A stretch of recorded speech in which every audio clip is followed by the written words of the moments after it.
এত মজার মিষ্টি না খেলে কিন্তু মিস করবেন। ফার্স্ট টাইম বানিয়েছি, রেসিপিটা কিন্তু আমার কাছে একদমই সহজ মনে হয়েছে।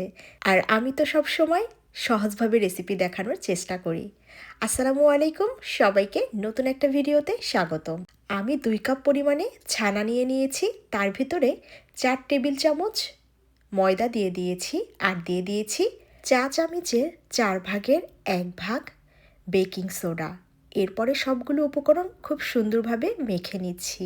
আর এদিকে আমি শিরাটাও রেডি করে নেব। প্যানে দিয়ে দিলাম 2 কাপ চিনি আর 1.5 কাপ পানি।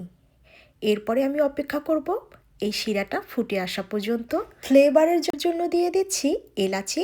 আমি একটু সামনে থেকে ভেঙে তারপরে 2-3টা এলাচি দিয়ে দিলাম।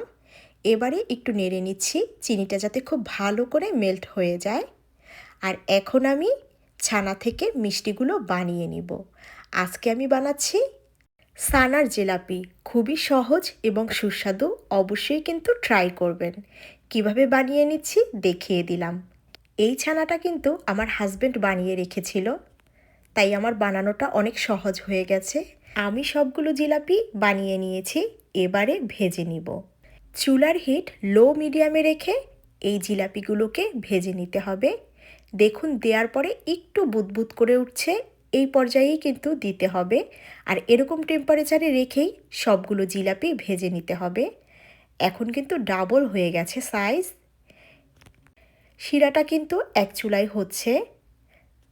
আর এই জিলাপিটা ভাজার সময় কিন্তু বারবার উল্টে পাল্টে দিতে হবে, তাহলে চারদিক থেকে সুন্দরভাবে হয়ে যাবে।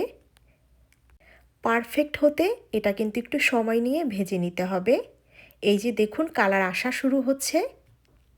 আমার ভিডিওটির কোনো পার্ট যদি ভালো লাগে অবশ্যই আমার আইডিটা ফলো করে দিবেন।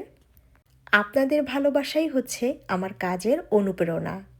এই যে দেখুন একটা সুন্দর কালার চলে এসেছে। আমি কিছুক্ষণ পরে এগুলোকে তুলে নিচ্ছি। আর বেশি গাঢ় আমি করতে চাচ্ছি না।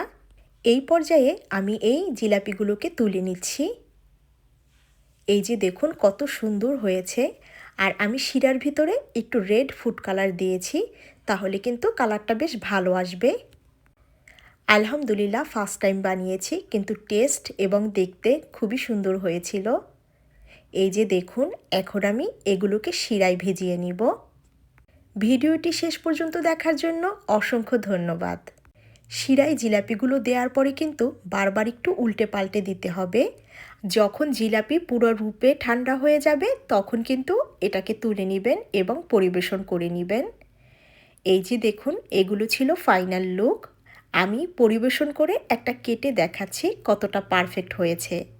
আপনারা এই রেসিপিটা অবশ্যই ট্রাই করবেন, বাসার সবাই খেয়ে অনেক খুশি হয়ে যাবে, এটা আমি বলে দিতে পারি। রোজার সময়ে এই রেসিপিটা কিন্তু সবাই বেশি পছন্দ করবে। দেখুন ভিতর থেকে কতটা সুন্দর হয়েছে। আজ এ পর্যন্ত, কথা হবে নেক্সট ভিডিওতে। সে পর্যন্ত ভালো থাকবেন। আল্লাহ হাফেজ।